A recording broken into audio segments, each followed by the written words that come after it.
For the past few months, I've been working on a podcast called Event Stars to help people in the events industry, and I've had some really fantastic opportunities to interview some superb people from the industry and beyond.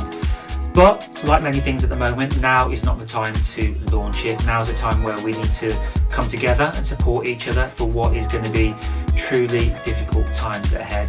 So I've been switching it up a little bit while my business is pretty much at zero, and decided to do a podcast that can help people cut through the noise and help businesses hopefully grow and learn during this period. I hope you enjoy it, and I hope that something good can come from it. If you've got any suggestions, then feel free to get in touch. Hello and welcome to another episode of Opportunity in Isolation, and in this episode I had a conversation with a good friend of mine, Tahzeen Basunia, who I've known for around about 10 years now, since he started his business, which we're going to be talking about today.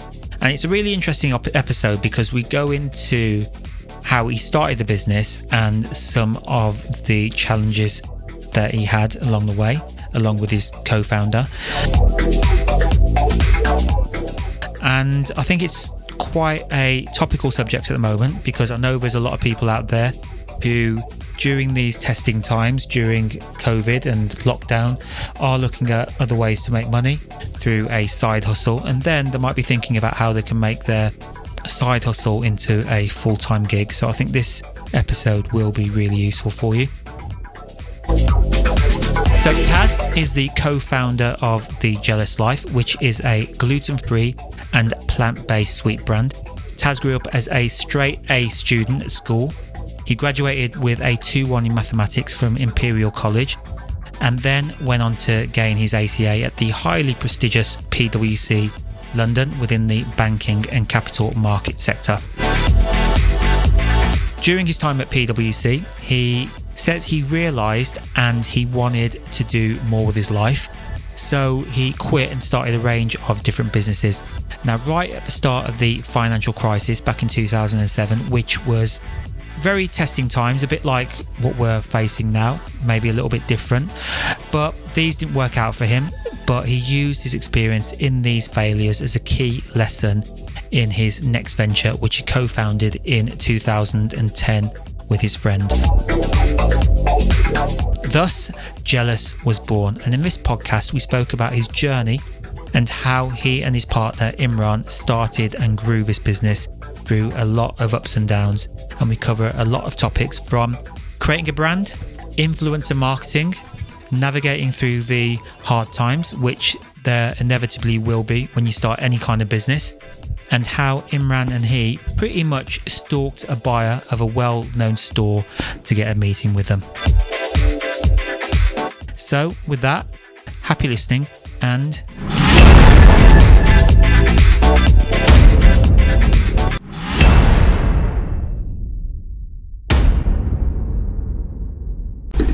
okay.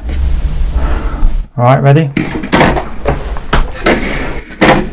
Yep, ready. Taz, good to see you. Good to see you too. A couple of months ago, I visited you in Stockholm, and you've been living there for a while. I guess the first thing is that I wanted to ask is why? And I guess my response to that would be why not?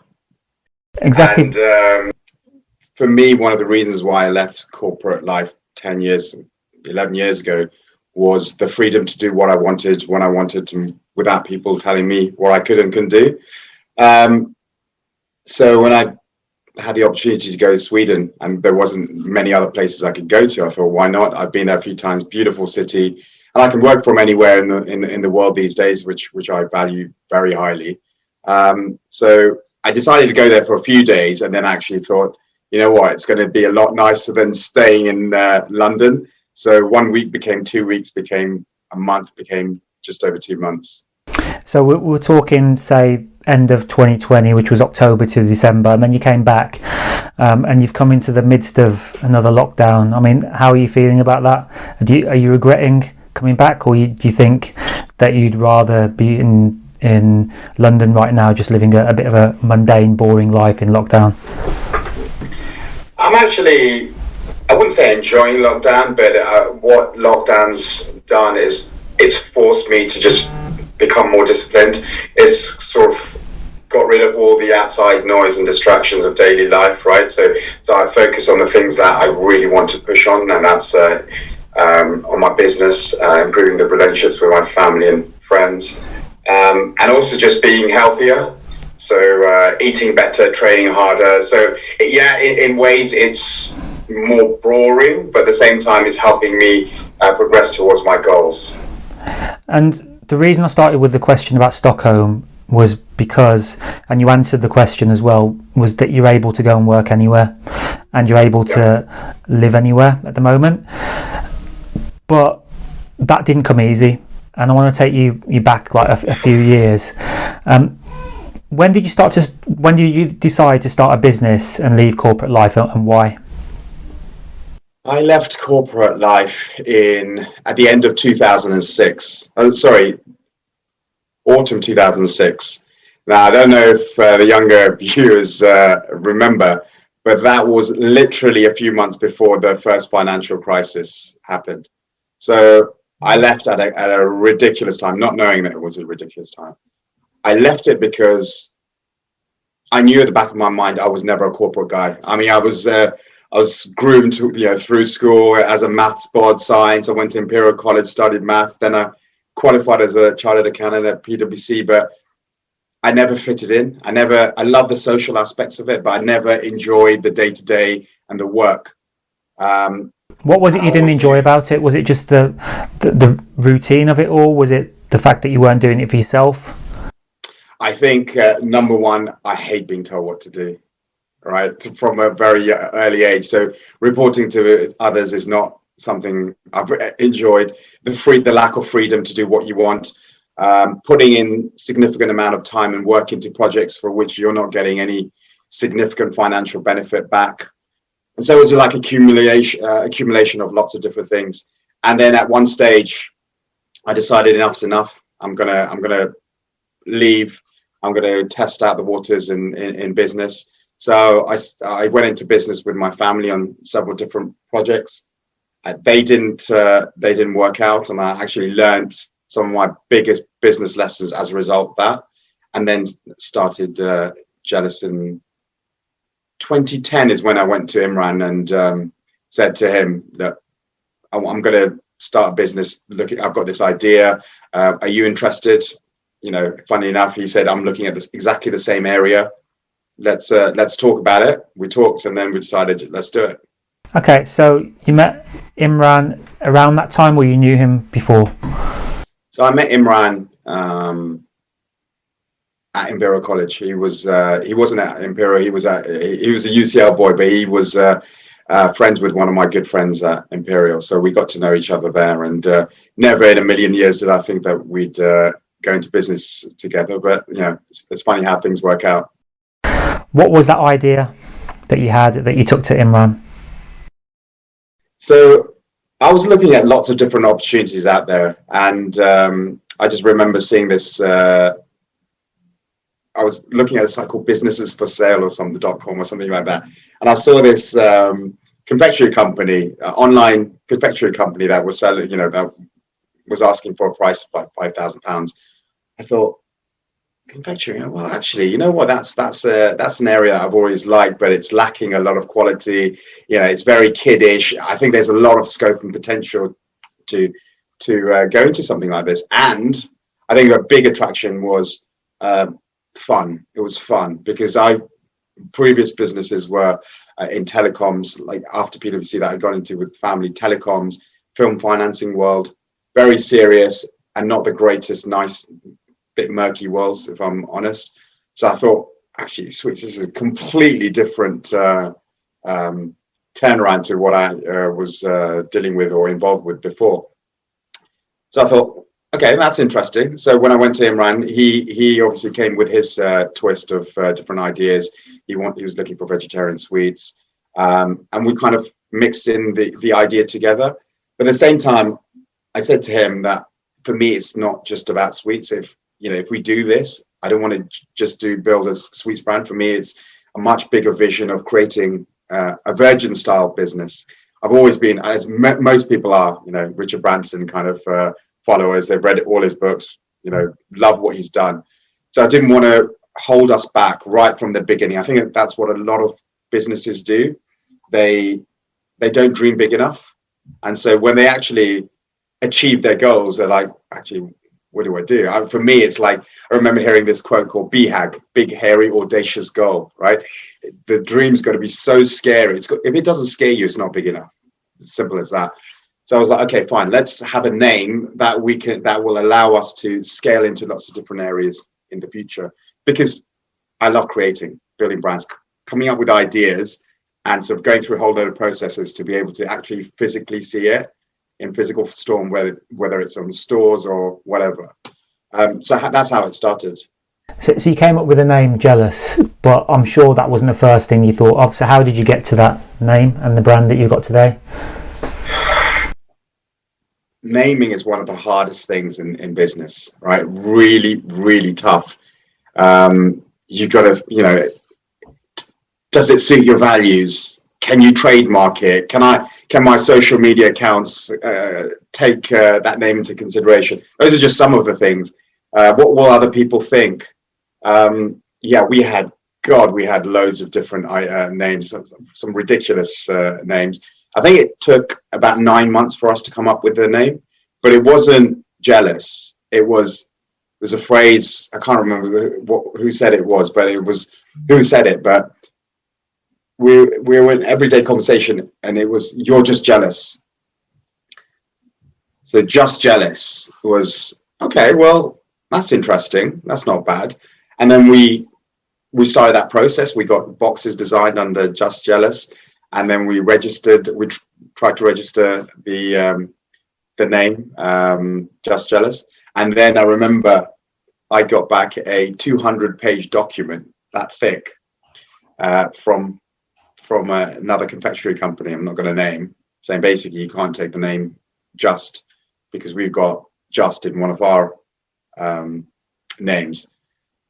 It's like, oh god, this is crazy. And then we went to a whole load of different lawyers. All said you've got a very good chance of winning. However, you've got to incur fees at the beginning, plus you're going to lose time to market. So we thought, screw that.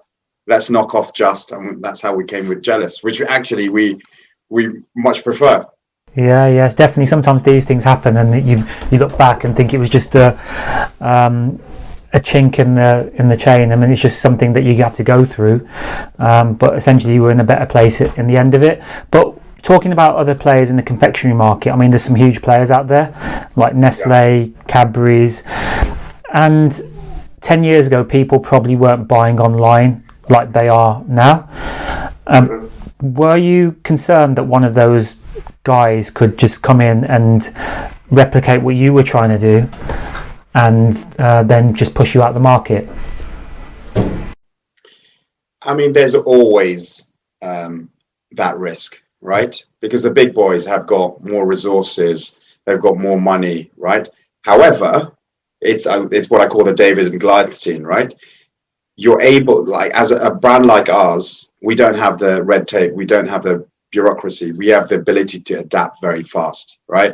So I love the phrase, it's not the strongest that will survive or the most intelligent, but the one that's most adaptable to change, right? Bang. You don't want to be that Kodak, you don't want to be that Blockbuster, you want to be able to adapt to situations. So of course there's always that risk, but that's why it's so important for brands like ours to establish really unique brand identities.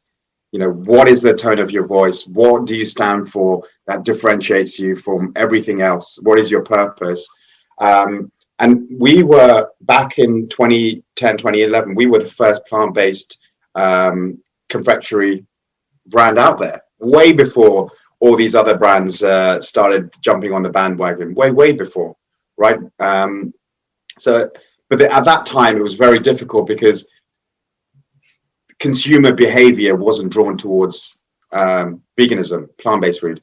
I mean, vegetarianism was very much a stigma at that point. It was only until about 5 years ago that vegetarianism became very popular. When I was seeing it in all my meetings and sampling sessions, with various retailers. And then in the last 3 years, veganism has just literally exploded. So I'd say, yes, going back to your question, sorry, there's always that risk, but if you can make your proposition as unique as possible, get a very strong fan base to support you, then you will always have a chance against these big boys. And look at one of the brands that have done this amazingly is Innocent Smoothies. Back in the days, 1997, they launched, three guys, three friends, and look at what they've sold out now. But they've done something amazingly. So yes, it's possible. So it wasn't just vegan, was it? It was because it was gluten-free and sugar-free and all the other things that you've done with that as well. So the initial idea back in 2010, 2011, there was no concept of veganism, vegetarianism. What we wanted was what we basically saw in the marketplace was that all the big boys had loads of junk and gunk in their ingredients, just full of crap. And there was no transparency. You really didn't know what you eat. When I tell people that the red in some of these sweets that these big boys make is from red beetle shell, crushed beetle shell, they're in the shock. When I explain to people what gelatin is, what it's made from, to vegetarians who are shocked when they hear it's crushed pig's bone or cow's bone, that is scary. That's showing you the lack of transparency in the marketplace. So what we wanted to do was basically create a brand that had ingredients that were natural. Wouldn't say sugar is ever going to be good for you, but we tried to make our ingredients as clean as possible. And the big thing was we didn't want any gelatin or animal products in there. So at that time, it was no gelatin. So in terms of marketing, we didn't use the words plant-based or vegetarian or vegan, because that really didn't exist. The consumer demand for that was negligible. So we focused on the no gelatin fact. And over the years, as consumer behavior has changed and people have become much more aware about climate change, sustainability, what's going into their bodies. So we've slowly updated our message from, vegetarian to plant-based, but the ingredients have stayed the same. So what was the journey you went on to make sure that you were going to be as transparent as possible and create the kind of sweet that you wanted to create? That was, as you guys put it, guilt-free, because people could always come back to you and say, well, it might have this in it. I mean, were you telling people where you were getting things made and you were going through the process yourself to see where it was getting made? Yeah, I mean, we've gone through a whole load of supplies in the past.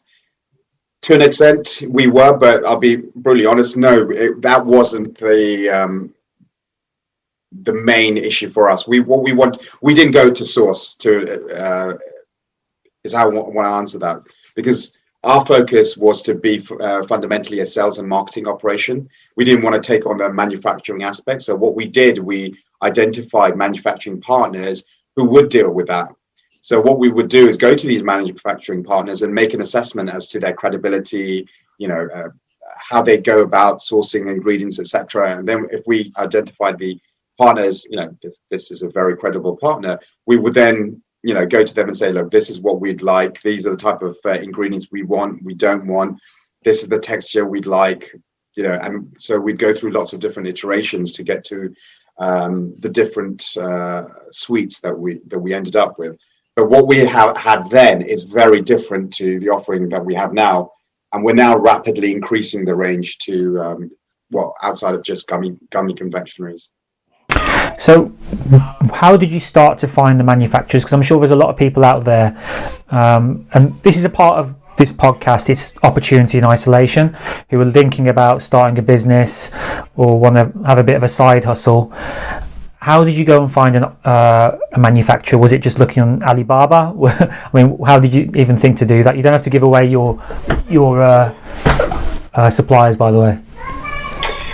Well, it's funny you mentioned Alibaba. Back in 2010, 2011, when we were looking at Alibaba, actually, it was a very different beast to what it is now, because back then it was rife with fraud. You just did not trust anyone on that. So then we just looked at it maybe one day and then just wrote it off. Yeah. But what I will say is, I mean, obviously it's not so apt right now because of the pandemic, but we did a lot of research at the British Library. They have a fantastic entrepreneurial section. So in that section, say, for example, if you wanted to find out about sweets, or if you wanted to find out about scooters or whatever it is, you go to their entrepreneurial department and you say, look, can you point me towards this sector? And one of the ways you find, for example, manufacturers is trade shows. Right, that's where we find our manufacturers. So we identify the main trade shows for gelato. So the main one for confectionery is ISM in Cologne, which is every January, which is why I miss Amit. Amit's a mutual friend of ours, for anyone who's interested. That's why I always miss his birthday. But I always say that trade fair is a great way to identify not just manufacturers, but retailers, distributors. And the key thing with those trade shows is the fact that psychologically, everyone is coming to meet for the purpose of buying or engaging in a transaction. Whereas outside of that, say, for example, if we're trying to get into a new retailer, UK or international, you're knocking on the door, you're trying to get their attention. Whereas it's reversal behavior at those trade shows. So that's why I think those are so important to engage in. Now, it's a bit more tricky, but I'm sure there's always a way around it. Yeah, and I think sometimes we don't appreciate the power of niche. I mean, I was reading an article the other day just about how there are so many opportunities in creating niche trade shows, for example. I mean, I would never in a million years think about going to a confectionery trade show. I mean, I know the ones that are on the advertised widely, for example, like car shows or the Good Home Show, whatever it might be, but I don't know about these little niche sectors, and there is an opportunity. And the reason I'm talking about niche as well is because you did create a niche, because essentially you're charging £19 for a bag of sweets, and people buy that because it's a niche product. From my point of view. Well, I'm going to correct you there, right? That is not correct. 19.99 is for a full case of 7 bags. But I do take the point that, of course, if you're gonna look for quality ingredients, the best sweets in the world, then you should be prepared to pay a little bit of a premium compared to all the other nasties out there. But going back to your point about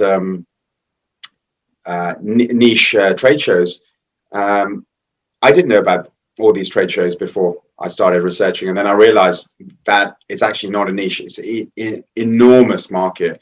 Like, just specifically confectionery is a $200 billion plus annual business. It's absolutely enormous. And until you go to these type of trade shows, for example, the ISM in Cologne is 15-20 times the size of Olympia. It is absolutely enormous, and until you actually go and see for yourself, you don't really appreciate the size of the market, whether it's in sweets, whether it's in lots of different areas.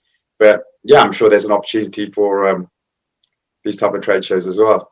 Yeah, definitely. And I remember quite early on that I remember you were doing a lot of work, because I've known you probably for about 10 years now, and I remember you going to the British Library, and I think I remember you going to some of these trade shows as well.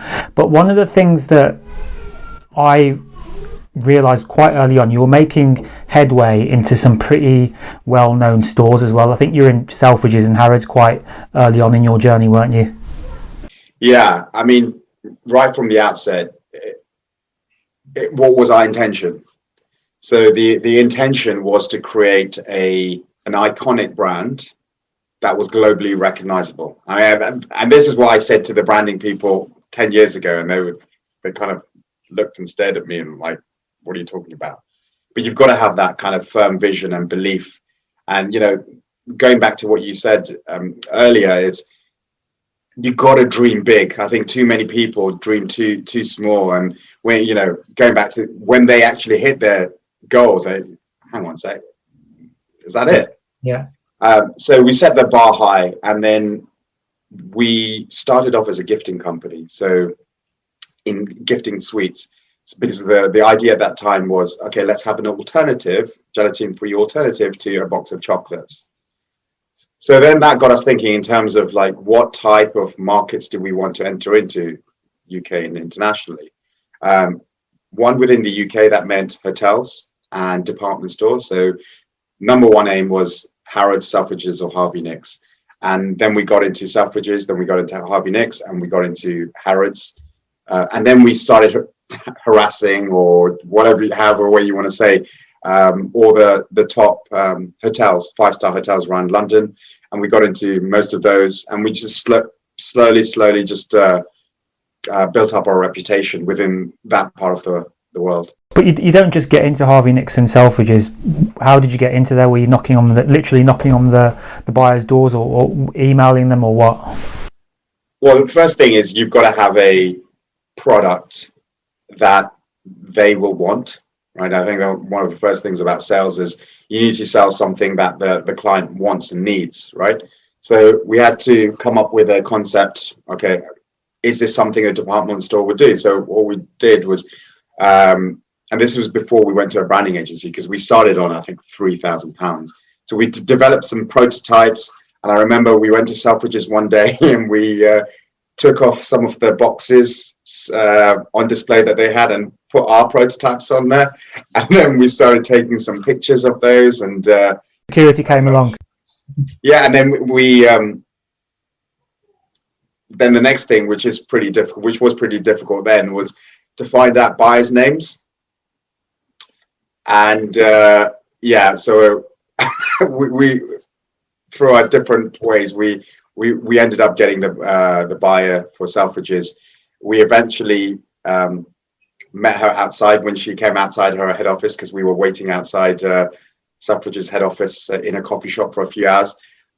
We saw her, we thought it was her, so we went up to her and said, look, here's a prototype. We think this will be amazing. If you don't like it, we won't we won't meet you again. And she called the next day and to arrange a meeting, and that's how we got started. So I think the lesson we learned is you just got to be persistent and do whatever it takes to get that first order or client. But you've got to also kind of have that common sense or emotional intelligence to understand, is this something that client needs? Not, you're going to take it regardless. And that's my objective. You've got to look at it from lots of different angles. No, definitely. I think the other thing is you've got to have balls as well. Not everyone's going to... No, seriously, not everyone's going to sit outside a coffee shop all day and then wait for the buyer and just go up to him or her, because they're probably a little bit scared. They might send a couple of emails, get rejected by their PA. But to get in front of them and say, look, this is who we are, in a polite way, try it, let us know what you think, that takes guts. And I think that's what a lot of entrepreneurs or people who are starting as entrepreneurs need to understand, that you can't just do it. Even though the internet's great and all the access to technology is great, we still need to go and have those face-to-face interactions as well. Yeah, I mean, everyone has jitters. Everyone has nerves. I have nerves all the time. I had nerves coming on the podcast at the beginning. I always, but the main thing though is your drive, your vision, your ambition has to be so powerful that is irrelevant. Doesn't matter. You deal with it. Yeah. If your vision or your dream isn't big enough, it's not okay. Oh well, I'll push that to the side, or I'll leave it for tomorrow, maybe the next day. Whereas if it's like, right, I'm getting up and I'm pumped. Like you're constant. And this is 10 years after, right? Give you perspective. We nearly failed as a business in 2007 because we'd been in gifting for many years, and we realized that it was a very seasonal business, and the revenues from that were significantly lower than retail. So we did a pivot, and we did a pivot just in time, and otherwise we wouldn't have made it. And also in 2006, end of 2006, 2016, 2017. Sorry, Imran. That's when the whole plant-based revolution started kicking in. And in 2018 is when everything changed. Like literally midway through 2018, we were like, whoa. okay, this is things just got a lot, more interesting, a lot more serious, a lot busier. But this is what we've been anticipating all this time. So you mentioned 2007. What happened and what was the actual pivot you made to survive? Sorry, not 2007, 2017. Okay. 2007. So the pivot was moving from boxes, so gifting products which were retailing at $12.99 to $14.99, to a proper volume-based business where everyday Joe Blogs could find it at Asda store or Holland and Barrett, or whether it's Ocado or wherever. The price point's significantly lower. So, for example, our share bags, our most expensive product, is now £2. So you can get that in Asda for £2 or promotion £1.50. Excuse me. To our small shop bags now, which we've developed, it's like a prototype I have at the moment, but this is the size, 24 grams, because for us, one of the reasons we're going down in actual size is what we call mindful eating. So the concept of, you can have things that are slightly indulgent, but in balance. Yeah. And that's even more sort of relevant during this COVID period, where actually you realize, from stats and just hearing about things, that, obesity is a killer, not just due to COVID, but before COVID. So for us, it's about, you can have everything, but in moderation, as long as it's balanced. Definitely. And I think what you were saying about making that pivot is so important, because sometimes you've got the blinkers on and you think to yourself that what you've been doing all this time is right, because there's some cost fallacy, isn't it? You've put so much time, so much effort into 10, 12 years or whatever it was that you put into it, and then suddenly you realize, what, it might not be right, and you are going to have to make that change. And it takes balls to do that, because what you're trying to essentially say is that not everything that you did was wrong, but now you're going to have to say to yourself, and have the guts to say to yourself, we need to make a change, because it's not going to work, because we will go under. Yeah, and I'd say more than balls, it's the ego. It's the managing the ego, if we're being absolutely brutally honest. Because yes, it's almost like self-declaration of, this hasn't worked. What you've tried to do hasn't worked. So you kind of imposing some kind of judgment on yourself. And this is, again, your ability to adapt, to change. And that is absolutely linked to ego. Because what I've seen, I've had multiple business partners before Jealous. And what I've seen, one of the main things in businesses, especially businesses from startup to, I guess, small, medium size, is businesses fail for two reasons and two reasons only: cash flow or ego. Two fundamental reasons. Anything else is maybe 1% or even less than that. So yes, and also that what you said about the sunken cost is absolutely right, because look, I've put so much time and effort into it. Why don't you just take it? Why don't you just take it? But then it's also, again, when I was saying about you've got to look at things from all different angles, and you've also got to have that common sense or emotional intelligence to go, well, is this what the consumer wants? Is this what the retailer wants? Well, if they're still not taking it, then in the volumes that we want, then there's an issue.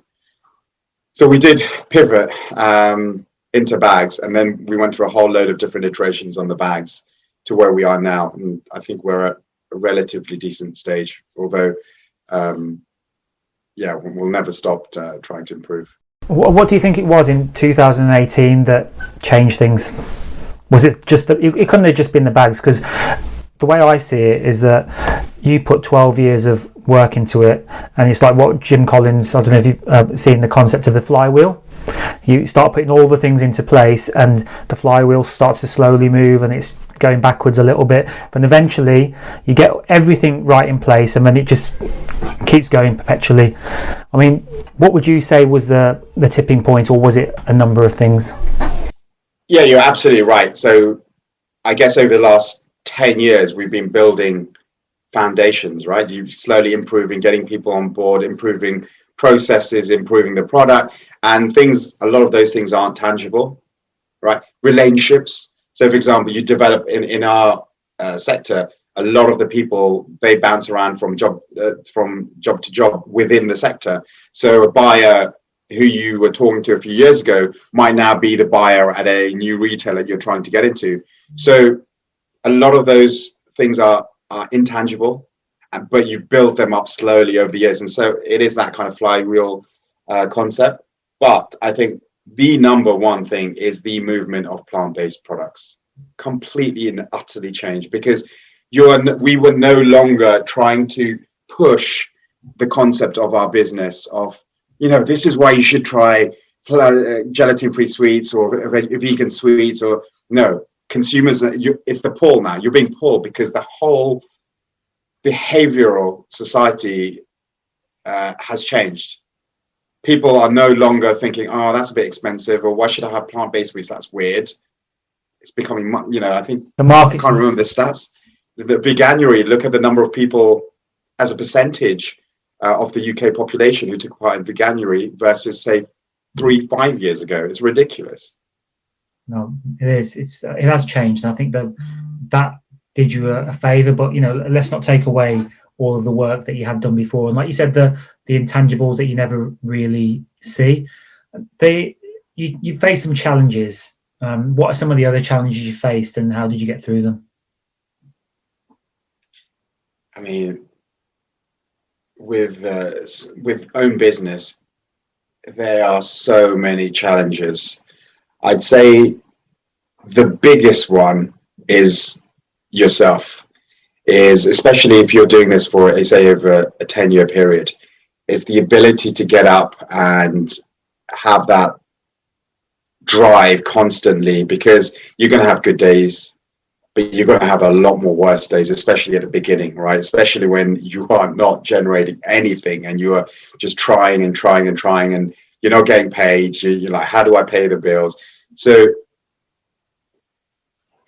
it's just, there's so many different challenges, but I would number one say is the battle with yourself, to kind of make sure that you are making the right decisions. You're progressing in your capacity as a founder.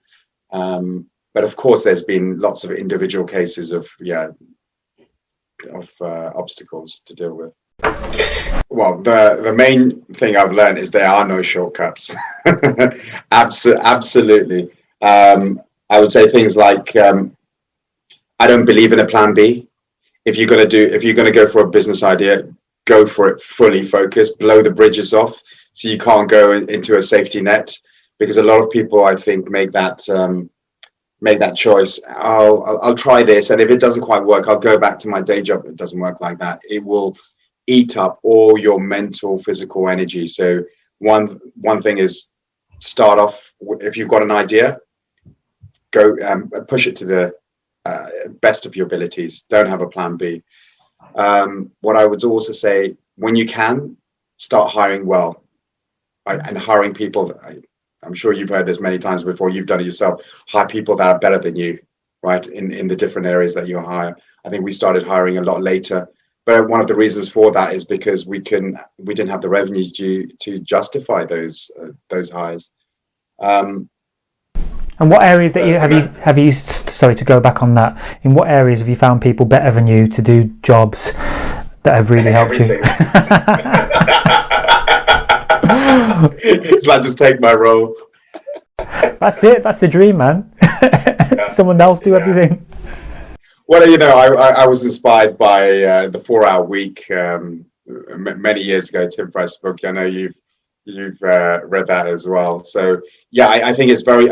I also remember hearing, if you have to be involved in your business on a day-to-day business, it's not really a business; it's a job. Yeah, it's true. And then once I started hearing that, I was like, okay, fine. Well, this is where I'll use my PwC background to implement a really good infrastructure around the business, so I can get it very systemized, very process-driven, but at the same time allow the creativity needed where it's needed, especially in sales and marketing.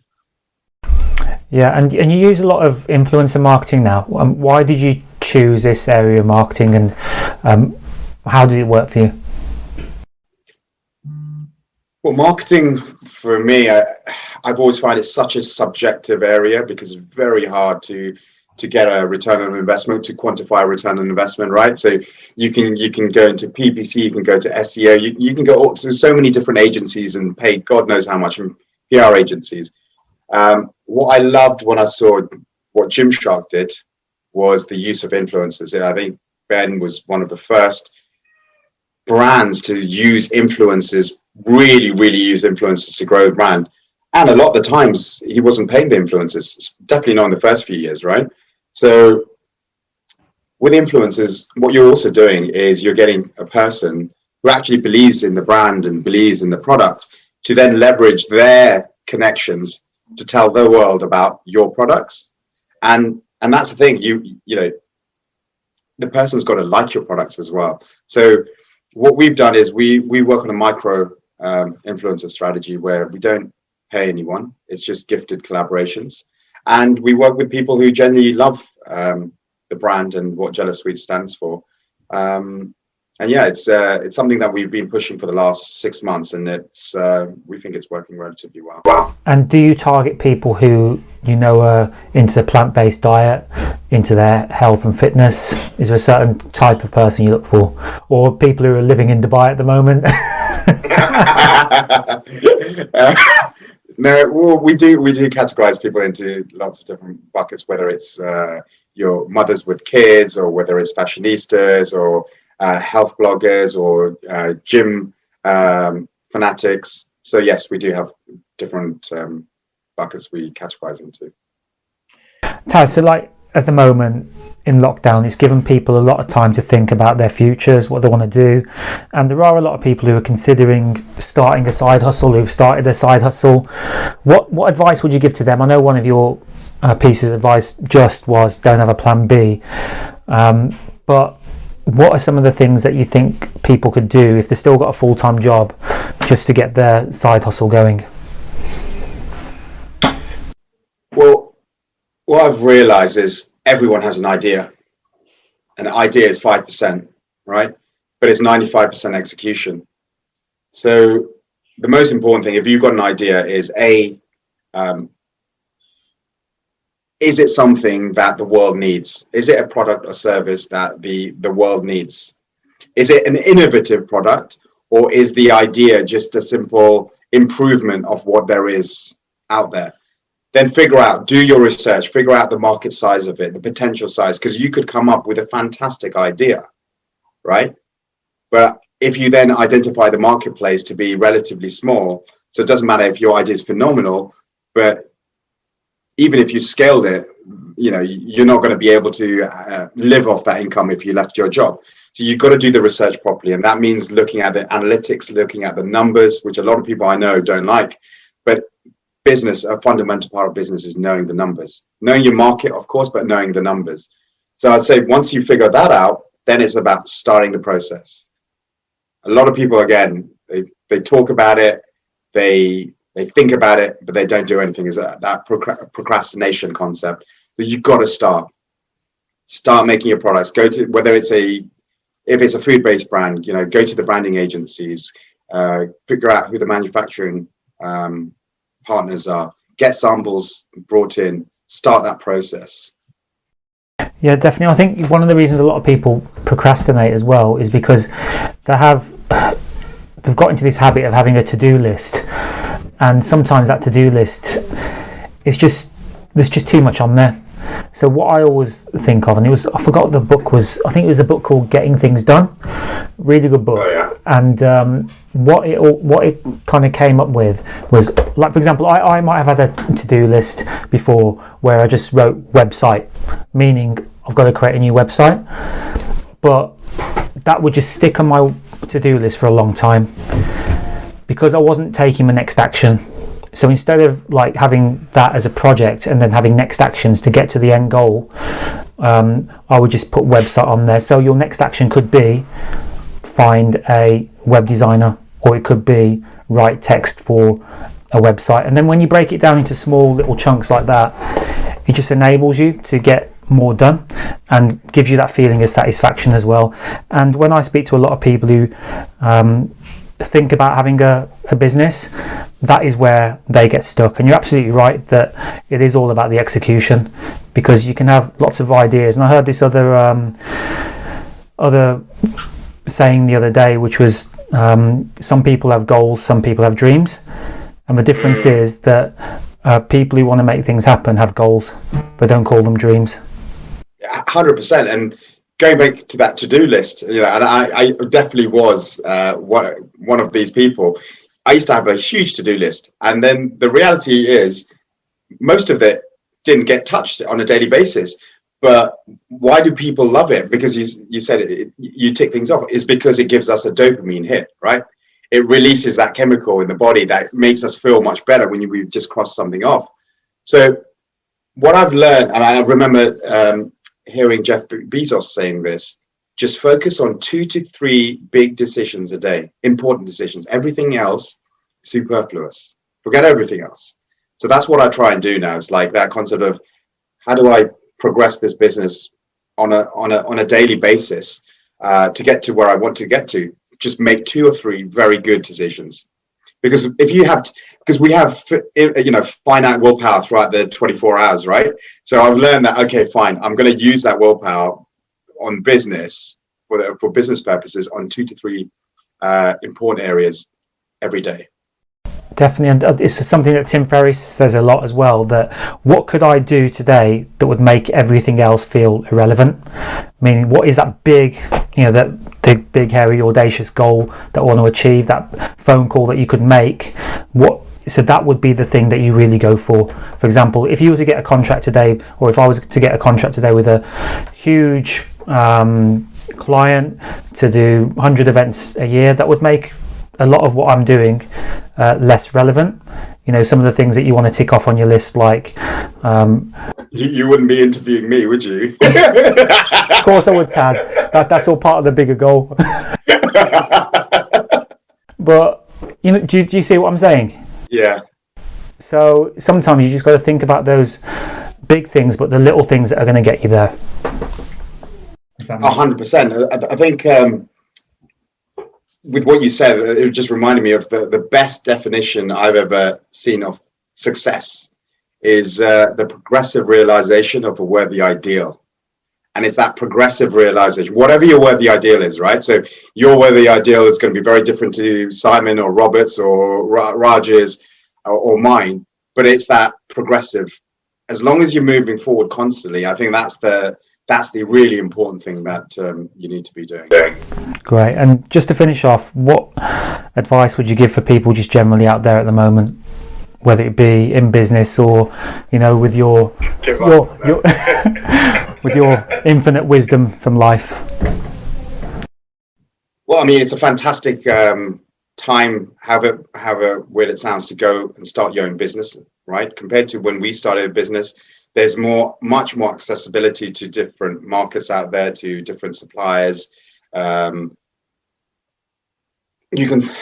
cost of IT infrastructure has gone down significantly in the last 10 years. So the barriers to entry in terms of global e-commerce or commerce a lot easier. Obviously, there's other obstacles to replace those, but it's a great time to start your own business. I think the concept of everyone doing the 9 to 5, going to university and then going 9 to 5 afterwards, it's different. The whole world's changed, right? And a lot of people have realized that you don't need to necessarily go to university to then start and be very successful financially. Would you go to university if you were to do it again? Yes, but not necessarily for getting the credentials from a maths degree. But what I have realized is going to those, say for example, Imperial, is the connections, the friendships I developed and the connections with those friendships now. So they're all in incredibly successful career roles, very diverse and across the world. So that's helped a lot from a business point of view. So it's, again, same with schools, it's the relationships, same with corporate life. It's the social relationships I developed, which have also helped with business. And looking forward in 2021 when the borders open, where else do you see yourself living this year? Being the digital nomad. Good question. I think personally, it's not going to be as straightforward. I think most international travel is going to be very, very tough. All right, stop being a pessimist. All right, 2022 then. All right. Where would I love? I love Southeast Asia. So Bali or Thailand would be fantastic. Brilliant. All right, we'll let everyone finish with that dream in their head of living your life for a little bit. And I think the key point here is it's totally possible. And this, after this COVID crisis, I think everyone can definitely pick up a copy of the 4-Hour Work Week and negotiate with the boss or with themselves to go and live anywhere in the world and work remotely. So exactly. I mean, that conversation in the 4-Hour Work Week, right? Never been so relevant, right? When I started, it would be a bit more difficult, but now it's perfect timing. 100%. Taz, thanks so much for your time today. No problem. Thanks for having me. Look forward to catching up soon. Cool. Take care. Bye. Okay, let me stop record. Thank you for listening and watching. If you've got any suggestions or any feedback, then feel free to get me on Twitter at GurmejSP or Insta at events_Gurmej, spelled Gurmej. Thank you for listening. Catch you soon.